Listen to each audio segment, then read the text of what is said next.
Pasko na naman at ramdam na ito ng mga taga Bulacan, lalo na dito sa San Ildefonso dahil sa kanilang Fantasyland Christmas Bazaar 2025. Yung mga kanusan nyo bang nalaman ko? Kami napadpad din sa New San Ildefonso Hall para makita ang mga naggagandahang Christmas lights, nagsasarapan na kainan sa food park, murang mga tindahan at amusement and activity booths na mag-enjoy talaga ang mga chikiting. Tara!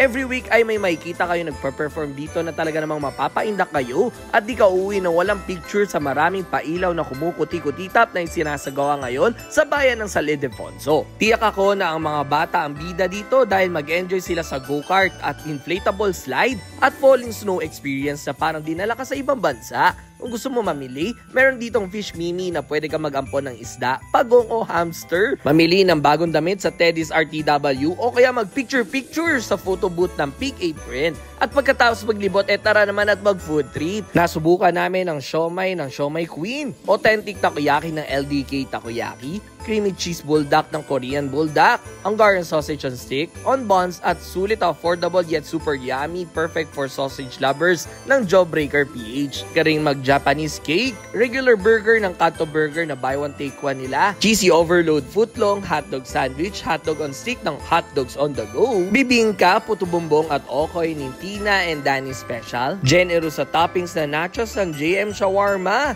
classic overload halo-halo, classic tiramisu na sulit sa presyo ng manggagaya, matcha latte, caramel macchiato, and ham and cheese sandwich ang Drinku Cafe, magpalamig sa fresh blended fruit juice ang Kihan Fruits, at mango graham and mango Oreo ng Chill Mango. O ano pa hinihintay nyo? Open sila 5 PM onwards araw-araw, kaya tara na dito sa Fantasyland ng San Ildefonso, Bulacan. Let's go!